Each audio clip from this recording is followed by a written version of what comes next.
Bonjour à toutes et à tous. On commence cette synthèse d'information par cet entretien téléphonique qu'a eu hier Sa Majesté le Roi Mohammed VI avec le président de la République fédérale du Nigeria, Muhammadu Buhari. Sa Majesté le Roi et le président nigérian ont marqué leur détermination commune à poursuivre et concrétiser dans les meilleurs délais les projets stratégiques entre les deux pays, particulièrement le gazoduc Nigeria-Maroc et la création d'une usine de production d'engrais au Nigeria.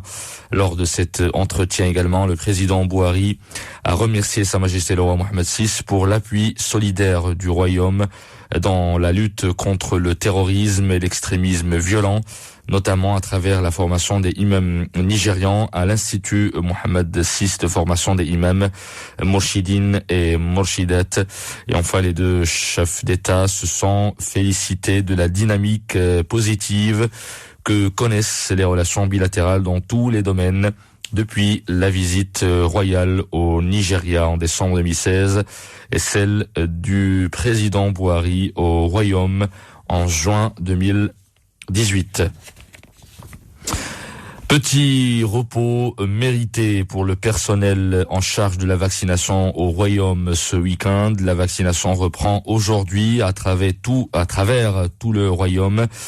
Et vous le savez maintenant, la campagne concerne dans un premier temps les personnes en première ligne dans la lutte contre le Covid-19, au même titre que les personnes âgées de plus de 75 ans. L'opération gratuite pour tous est en marche dans toutes les régions du Royaume.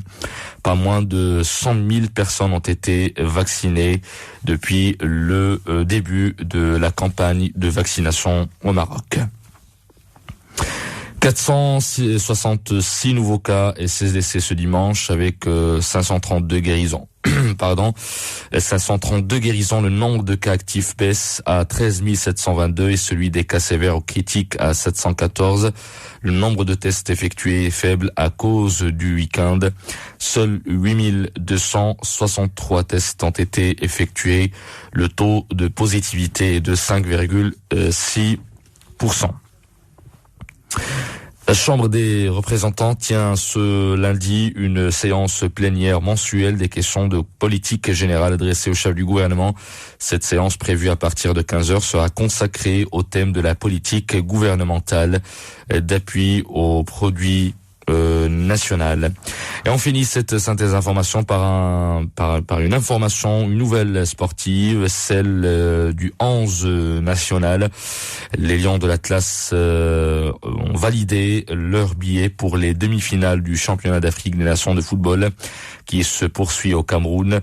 C'était au terme de sa large victoire face à la Zambie, 3-1 sur la pelouse du stade de la réunification à Douala en demi-finale. Les hommes de l'Hussein Amouta croiseront le fer avec la sélection camerounaise qui a validé également son billet après avoir pris le dessus avant-hier sur la République démocratique du Congo sur le score de 2-1.